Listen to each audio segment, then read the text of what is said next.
Yes, friends. On a Monday, it's OGP, the One Giant Podcast. I'm your host, Adam Marbrecht, also covering the Brooklyn Nets over on the Locked On Nets podcast with my boy, Doug Norrie, surging 3-3 record over the last 6 games here after they make that big trade.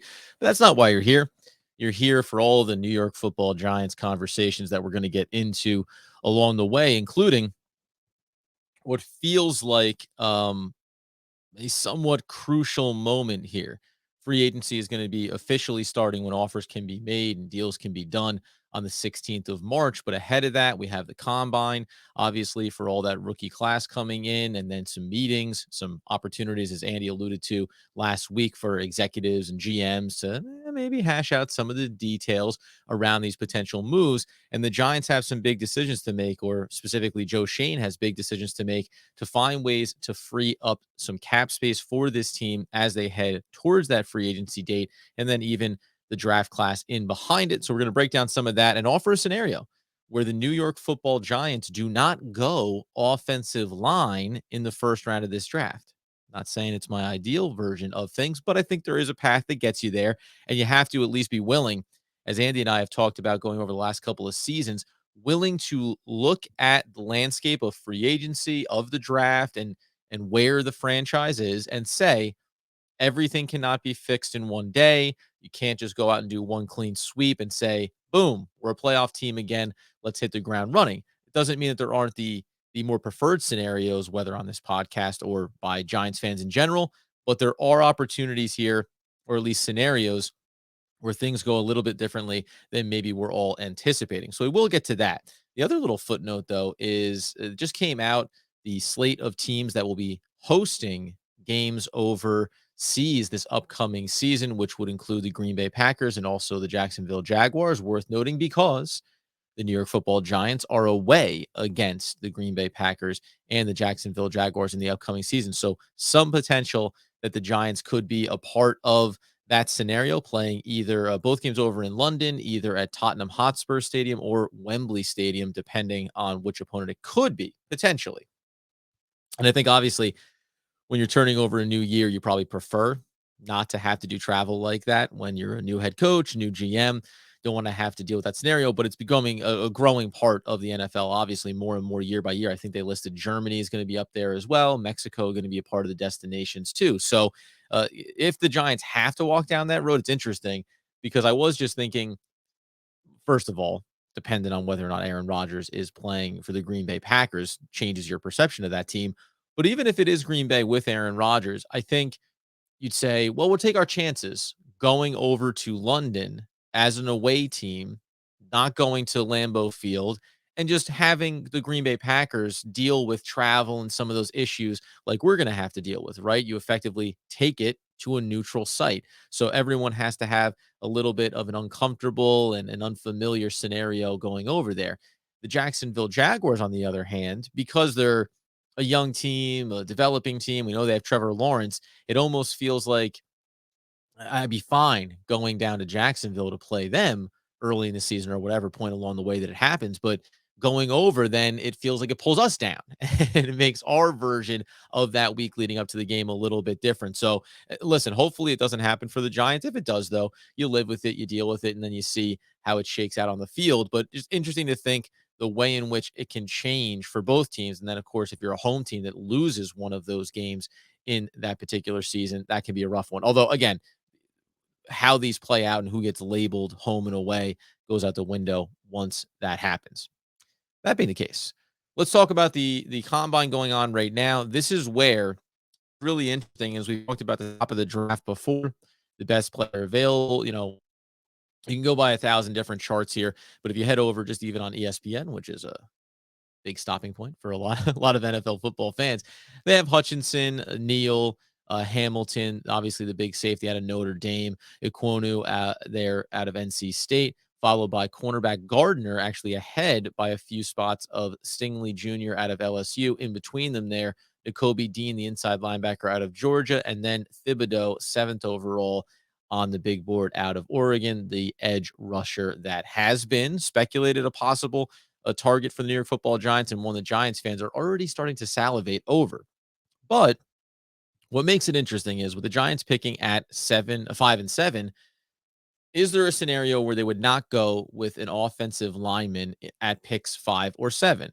Again, it's not just them actively choosing not to pick there, but a scenario that could play out at the top of the draft that forces them into a difficult spot. One of the things we're not going to put into this mix here is the opportunity for a trade down. It's been talked about that obviously Joe Schoen said he'd be willing to listen to any trade down offers, but they have to come in order to be listened to and possibly make a move down the board.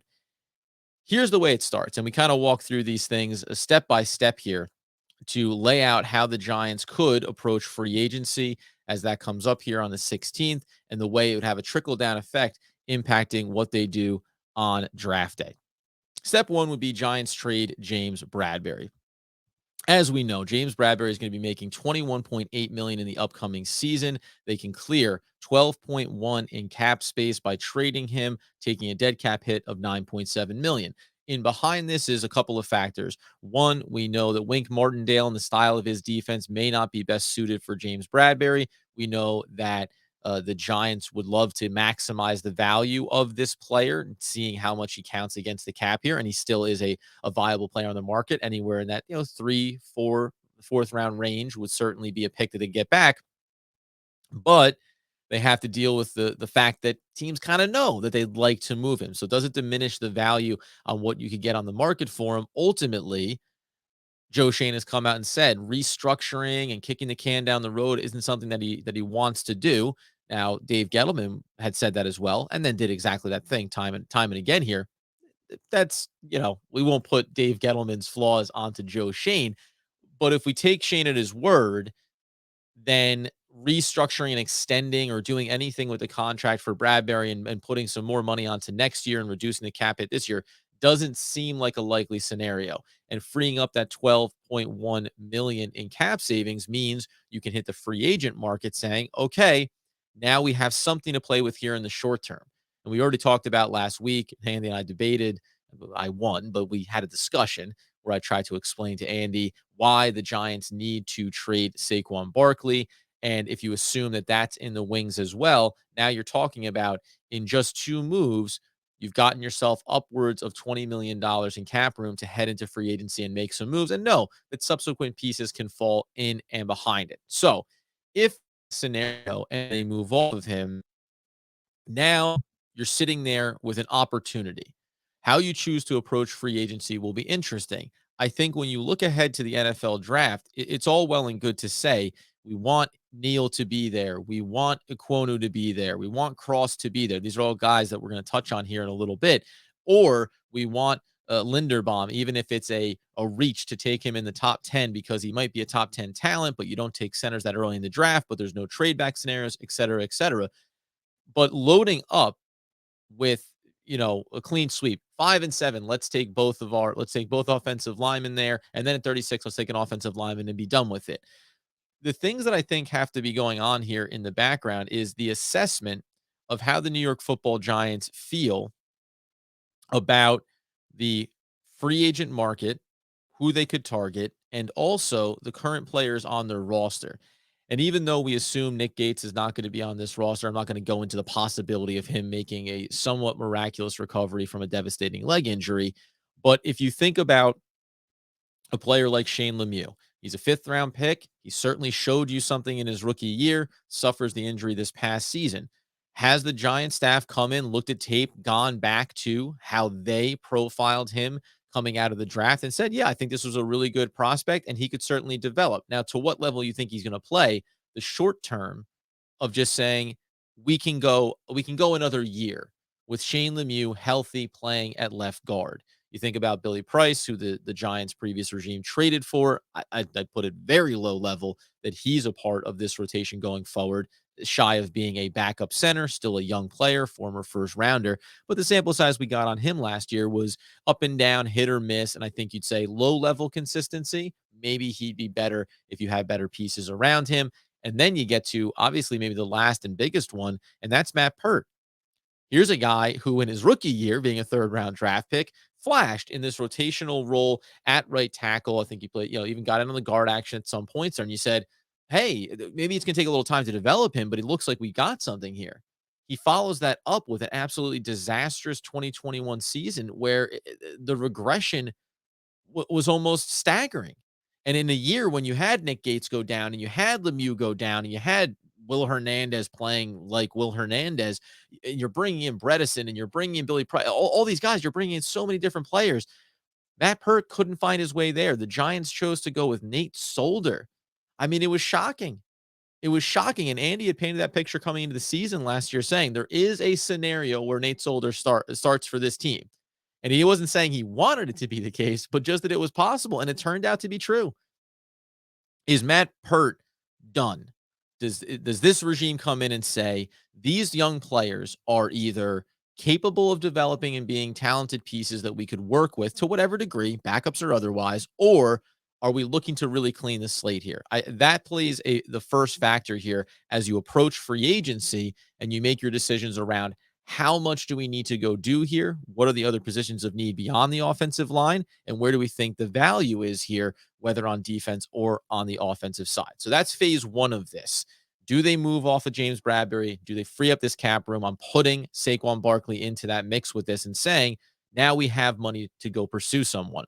When they do that, the phase two of this would be Giants sign offensive line help in free agency. And when we're thinking about those players and who could be available, three came to mind here for me to different degrees of commitment that the Giants may want to pursue. The first of which is going to be right in the same stadium, so wouldn't even have to travel very far. And that's Morgan Moses, who played for the Jets last season, projected over on Spot Track for a $7.7 million average annual contract. And if you go inside his numbers, he played over 1,000 snaps last year for the Jets, gave up just 4 sacks and 3 penalties, 71 PFF grade. That would slot in there right behind Andrew Thomas as far as the best performing offensive lineman for the New York Football Giants. He's obviously a veteran. We understand drafted back in 2014 by the now Washington Commanders in the 3rd round.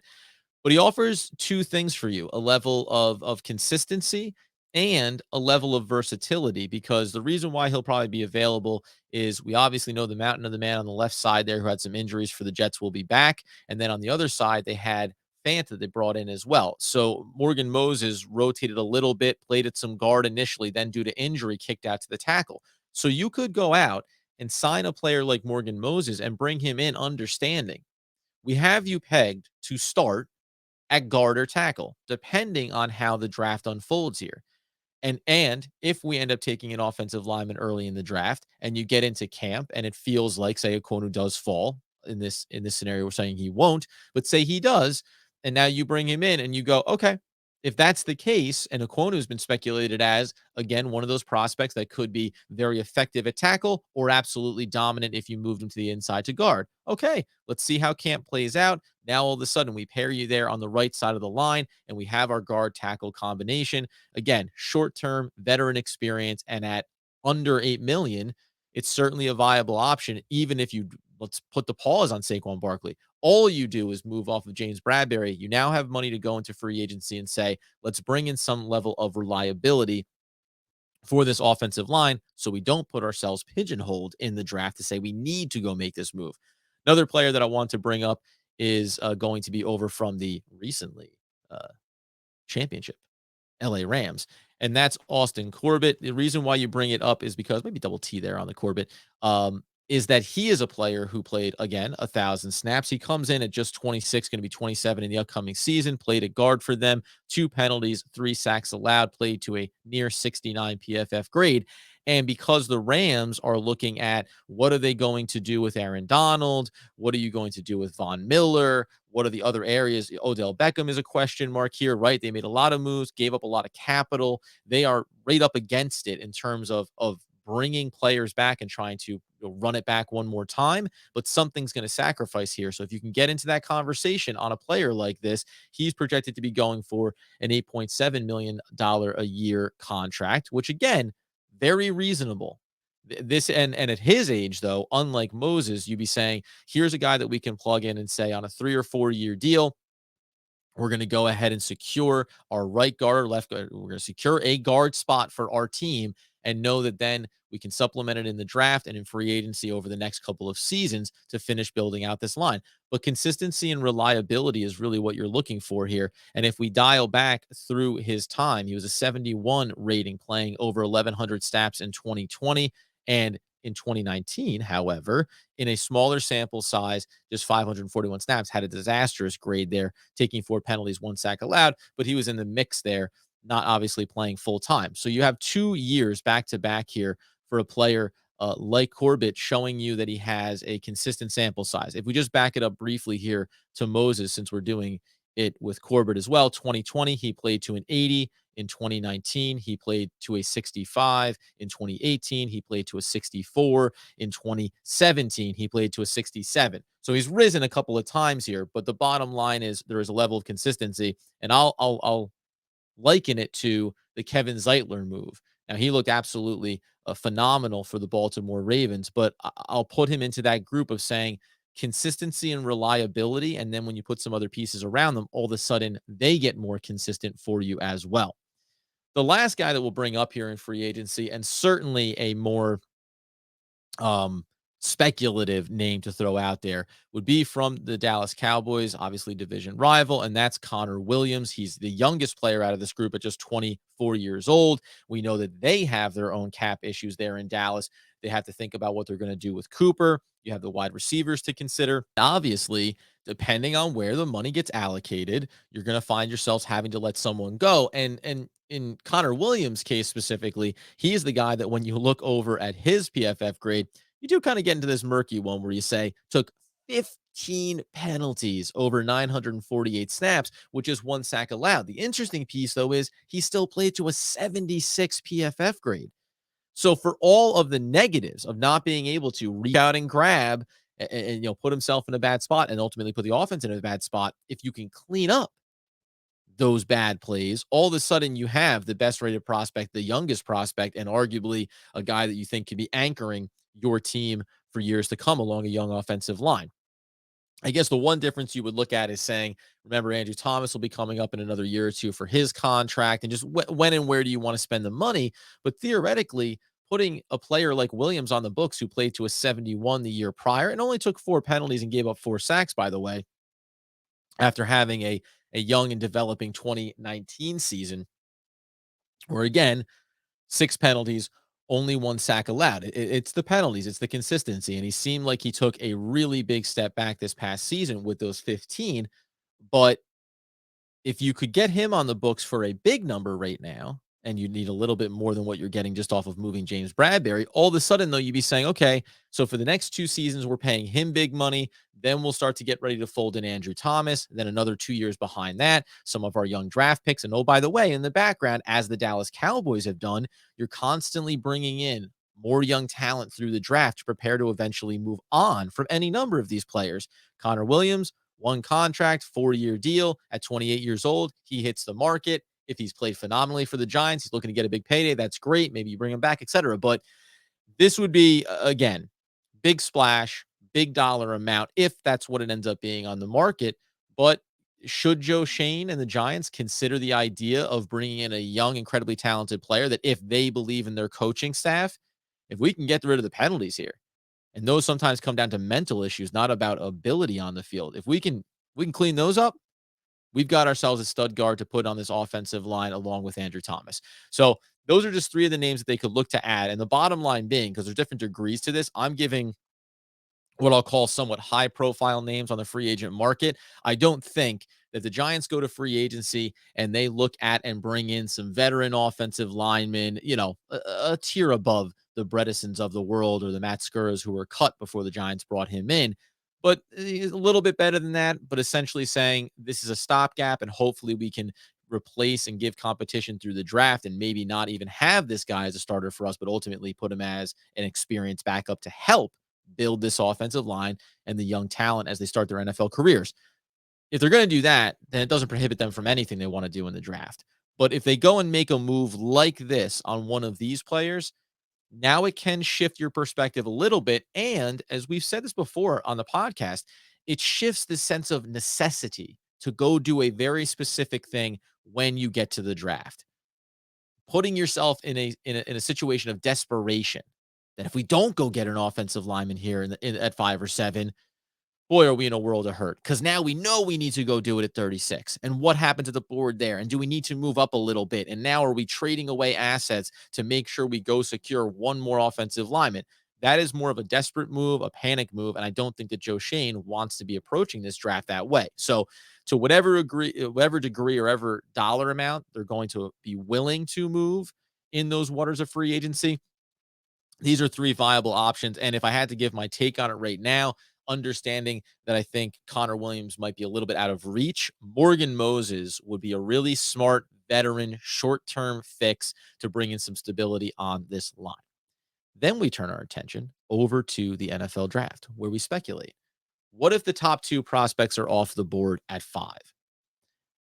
Now that combined with whatever you've done in free agency as far as the offensive line goes, but understanding that you've moved off of James Bradberry, you've created a hole here. And Andy brought this up last week too. Just because you free up the money by moving off of James Bradberry, it's not just a win. You still have to turn around and replace that production at that position. And while he may not be a scheme fit, now you got to go find me. Find me a lockdown corner that can play in man coverage along with Adoree Jackson, because we know Wink Martindale wants to put pressure on the quarterback, wants to throw a lot of bodies and leave his outside defenders on an island against their respective receivers. So in the scenario where we look at the top of this draft, and I highlighted it there before, you have Neal there, 2nd overall on the big board. Okwonu is 4th overall on the big board. You talk about a player like Cross, who by this big board, if we just take a quick scan through here, is going to be a little bit further down the list. And by a little bit, I'm getting myself all the way down to the 22nd overall prospect. This is where the combine plays a big factor here, right? Because a lot of these guys can either rise or solidify what their value is. One of the knocks, as we walk through this, first and foremost, let's just say that Evan Neal and Okwonu are gone as you come up on the 5th overall pick.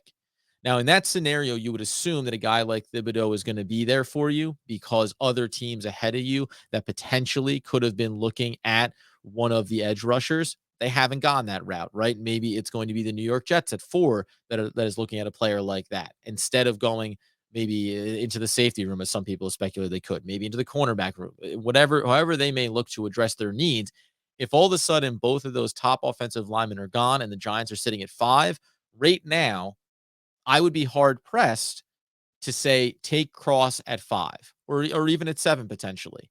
Now, can he improve some things for me when he comes into the combine? Of course he can. But when we talk about the limitations of it, I just want to run through where his weaknesses are. Uh, Desired athleticism. So we're talking about running RPOs, talking about getting out on the edge. Think about a player like Will Hernandez. Not comparing these two guys apples to apples, but Will Hernandez was a guy that struggled with mobility and being a pulling guard, being a pulling lineman that needs to swing out, get in front, grab some blocks, and get the running back to the next level, or set the edge so that Daniel Jones, at least in the short term, is going to be able to get on the outside and look to get the ball downfield or use his legs. So there's a concern there with that. Finding his positioning, reaching out for blocks at sometimes, average feet, an upper seal on the side for the linebacker level, and struggles with the inside recovery against slants. So all this to say, he's a player that they regard to be good in pass blocking, not as sharp in the run blocking aspect of his game. All right. But when you also talk about comparables as they laid out here, they mentioned Tristan Wirfs. And Tristan Wirfs, heck of a player, right? We talked about it. I think Andy wanted him going back to that draft class. But remember the difference of playing in front of a QB like Tom Brady versus playing in front of a Daniel Jones or a mobile quarterback in general. The skill set applies differently based on what you need to accomplish in front of a quarterback like Tom Brady, who's not mobile, who's going to stay in the pocket, he's going to shift around, and all he needs is time to be bought for him to have opportunities to look downfield. Again, I'm not telling you that Cross can't be the selection at 5 or 7. I'm just saying at this point right now, I would need to see things, not unlike what Tristan Wirfs can show you over the combine. I need to see things at the combine from Cross in order to say, yes, he's worth taking in the top 10, understanding that I may have already accomplished something on my offensive line through free agency. The next piece of it is then, too, we have that glaring hole when we talk about James Bradberry being traded off. So if at 5, Thibodeau is there, locking in, we've got an edge rusher, got to get pressure. That point, you still haven't addressed the opening on the cornerback spot, and you have to be thinking about if our best prospects aren't there for the line, we can do one of two things. We talked about this. Go with Linderbaum. We can trade back if the offer is there, but if it isn't, we have to make a pick at 7 now. Linderbaum is considered to be a top 10 talent, but considered to be middle back end of the first round because of the position he plays. Me personally, if I had gone out and signed Moses in free agency, I'd love the idea of getting Linderbaum at 7 after getting Thibodeau at 5. But knowing that I need to fill a need, the Giants are going to need to fill a need at the cornerback spot, you start to look around the board. You look at a couple of different players here, right? First one, at least by the ESPN's big board, is going to be Sauce Gardner out of Cincinnati. He's listed ahead of Stingley out of LSU at this point. He's a 6'2", 6'3" cornerback, 200 pounds, long and lean. Listen, you can play him on the outside, obviously. He has the physical presence, and he allowed just 6.6 yards per reception in 2021, according to Pro Football Focus. He has everything, right?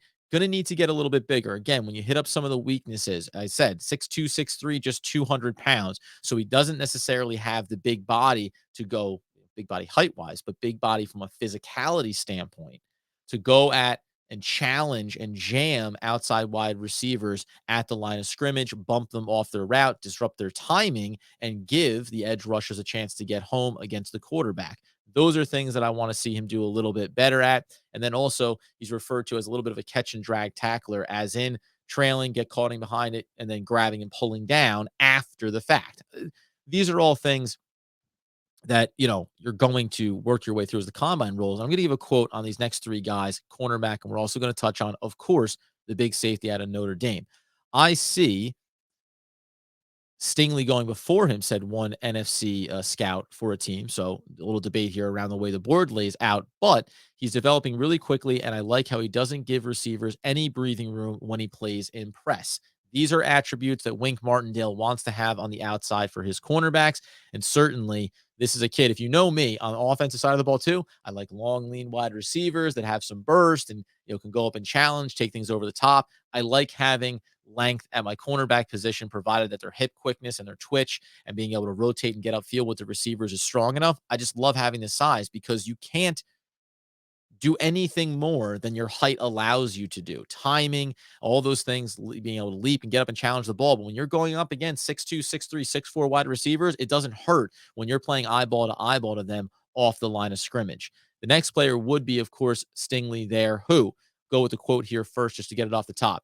He's so much bigger than people realize. I think he played too heavy in 2020, but his best pro weight is going to be around 205, and he's still really fast at that weight. That's coming out of an AFC scout taking a look at him. The reason why you like him is because even though he's not enormous at the height, 6'1" still, though. So he has enough height to play on the outside and challenge the wide receivers out there. As you hear him mention, he played at 195 in college, going to need to put on a little bit of weight at the pro level. At that point, he is what Gardner might not be. Physical, really plays bigger than his 6'1" stature may say, and has all the same traits of being able to challenge one-on-one on an island on the outside and get the job done. Are the Giants willing to spend a top 10 draft pick on cornerback? I think you have to be willing to, right? We already know where Adoree Jackson's contract's going to be, and we already know that we're a few years away on Xavier McKinney needing to get paid, and there's some speculation that Logan Ryan would be one of the candidates to be moved this offseason as well, simply from a dollars and cents standpoint. Either one of these players, I'd be happy with. I'd be fine if they took them. I'd be fine if this scenario played out and they went with Thibodeau and cornerback X. But before we close out that scenario, we have to talk about someone that obviously a lot of Giants fans have discussed, and that is going to be Kyle Hamilton out of Notre Dame. The reason being, the guy's an absolute monster. We talked about some of the other ones just real quick here when you're looking over the big board available players. I mentioned a Kobe Dean there at 6 overall, the inside linebacker. I'm not hesitating on it. It's just more of a wait and see. What is that going to look like? He's a little bit smaller, plays at 225 at the linebacker spot. You're talking about wide receivers like Drake London out of USC and Garrett Wilson out of Ohio State being there. I don't see the Giants going anywhere near those waters, barring some scenario where they moved off of Kenny Golladay. and that seems highly unlikely given the cap ramifications, at least in the short term. Look for that post June 1 on him. So that being the case, you're now finding yourself, and I didn't even mention Trent McDuffie, who could also be in there as well. 12th overall, third in the prospect ranks at cornerback. But the reason why I mentioned the inside linebacker and what the Giants could do here, it would seem counterintuitive to only bolster one side of the ball at the top of the draft. However, if you believe that the 6'4", 220-pound safety who could do just about everything for you down the middle of your field. And the reason why I say that is I'll bring up the quote at the back end of this one as well, who says, really great kid, needs to love the weight room a little bit more. So get on a couple extra pounds, maybe of muscle there, but he is going to keep getting bigger. I wouldn't play him at linebacker because I think that actually limits his impact. He's a better pure talent than Arizona Cardinals linebacker Isaiah Simmons when he was coming out. So the reason why I bring him up is because Andy and I talked about him last week and said, it's just really hard for me to look at the safety position and say, I'm going to invest a top end draft asset at the safety position because it already makes you putting in a bit of a substantial price tag at that spot. And you're going to have to pay him down the road. Do I think that there's a world where I could wrap my head around this a little bit better if the Giants maybe potentially moved Xavier McKinney, as sacrilege as that may sound, understanding the type of player that Wink Martindale wants to fit into his system? I think that McKinney obviously can fill that role, but the uniqueness of a player like Kyle Hamilton is that he can play at the deep safety spot. Now he's big at 6'4". He's going to play 225 by the time it's all said and done. You're going to worry about the hip twitch being a little bit tighter there, having a difficult time picking up wide receivers when you bring cornerback blitzes potentially. No one is a perfect prospect, but the fact that he can go from playing deep safety, supporting in the run, and then coming down into the box and playing a pseudo linebacker role for you, that's versatility. And that is where you start to check a box and a half or two boxes of needs on the defensive side of the ball. So if in a world that the New York Giants get Thibodeau at 5 and they have an edge rusher to add with Azeez Ojulari, and you're thinking about other ways that you can save money here in the offseason, which could include Blake Martinez, now you have to think about how do we make sure that we still put some players in there in the middle of this defensive unit to be able to have success. Versatility, flexibility, and certainly the skill set that tells you he can do a number of different things for you at a few different levels of the defense. We'll see how these guys perform. Every single person that we listed here, based on how they perform at the combine, this is not where to me, I don't think you should be able to fall out of, the top 10 and plummet to the second round, barring some catastrophe. And that's where I do think that the combine can be a little bit over conflated. They were talking, I think, about Matt Corral and saying that, oh, no, Kenny Pickett. They're talking about Kenny Pickett and why didn't he have his hands measured before the combine? Well, he's double jointed in his thumb. So in a resting position, it measures a little bit smaller as opposed to when it's wrapped around the football. And that's the measurement taken at the combine. I mean, it's good Lord. You watch the guy play at college for however many years, any of these prospects. If you don't have a sense, at least, about what this guy's capable of, breaking it down to a thumb measurement, it just seems absolutely ludicrous. That being said, I do think that guys can elevate themselves in the combine, that they can solidify and entrench themselves as a top-end draft pick by confirming a guy like Hamilton. Maybe he's a little bit quicker in the hips than we realized on tape by watching him. Maybe a player like Cross is a little bit stronger in that run game and the pulling ability and his flexibility, his shuttle times, right? His 40 times, all these little things, the cone drills for the offensive lineman. If he can show some of those abilities, then he can start to bring himself up the board a little bit. And he can start to massage my mind into thinking maybe there's 3 top 10 offensive linemen outside of Linderbaum that the Giants could look at here. At the end of the day, as Andy Makowitz would say, you have to take a look at all of these players and all of these possibilities and wipe your mind of the idea that the Giants need to do X. Andy and I have talked about this, and I'll even back off of what we had said about Hamilton going back to last week. Can we agree there's no world where the Giants should ever draft the safety in the top of the draft? We said yes, we agree with that.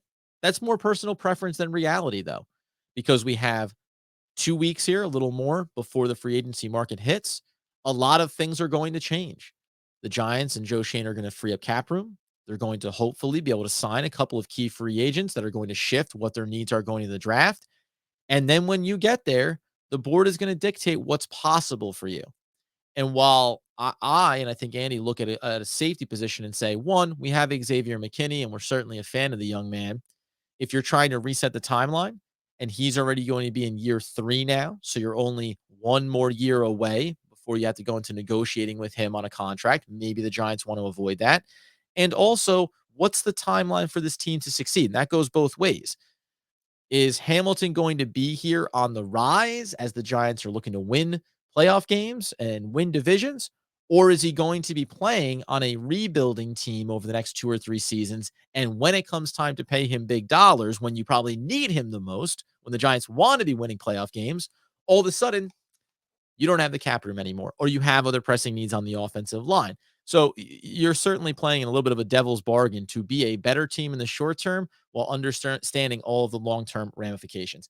We'll be right back in tomorrow. We'll highlight some other positions here. If you want a deeper breakdown on some of these prospects, I'm going to be talking about an additional couple of scenarios for the New York Football Giants at the top of the draft. You can check it out over on Substack, adamarmbrecht.substack.com. I have one article up there already talking about the Giants wide receiver current position. Going to follow that up looking at some free agent prospects that they could target. Also, inside of that swath, and we'll talk about this with Andy on here as well, is going to be an article about creating a little bit of a bidding war around one Saquon Barkley as we talk about trade destinations. So be sure to check that out. Be sure to head over to YouTube and follow us there. Subscribe to it. We're just about to crest over 300 subscribers. We've really seen a big surge in this offseason. We're going to keep pushing, keep driving the content, keep talking with us. Let me know what you think about all these possible scenarios. Are you disgusted by or in love with any of these targets in the top of the draft that you're willing to go after? In the meantime, until next time, as Andy Makowitz would want, need, and nay, demand the people know, as always, let's go Big Blue.